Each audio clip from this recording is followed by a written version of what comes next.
There is a strange wisdom that is going around the face of the world as of today. And one aspect to that strange wisdom is they are trying to desensitize men.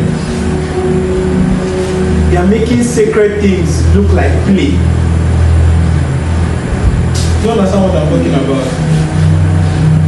Now they are cracking jokes about the resurrection of Jesus.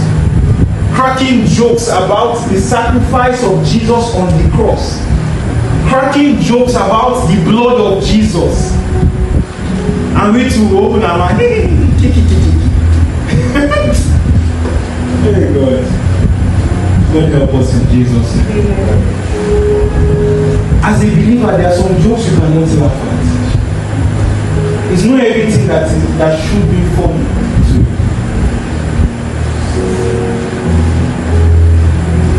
One of the things that Abba hates or dislikes the most is when we take sacred things and we're playing with sacred things. Do you think it was a joke that Abba sent his only son to die for you, to be flogged for you, to be humiliated for you, to be embarrassed for you, to be shouted at for you, struck for you?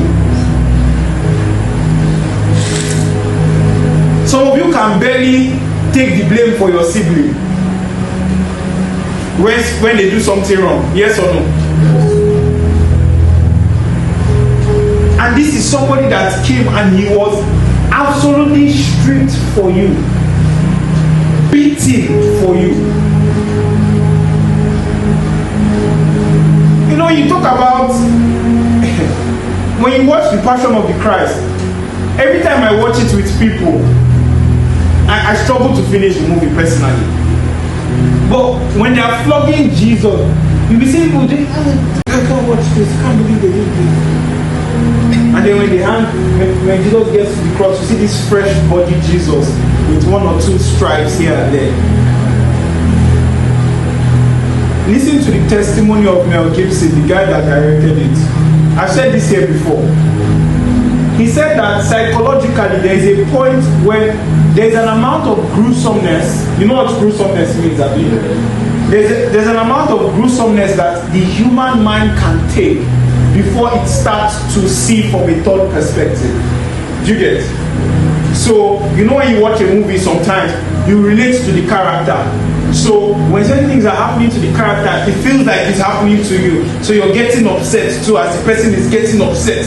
You know, I don't know if you watch Straw or you watch Acrimony. You know all these things. Like you start, you have an opinion. You know, you're invested. Like, no, you can't do that. If you're not careful, you find yourself shouting at the screen.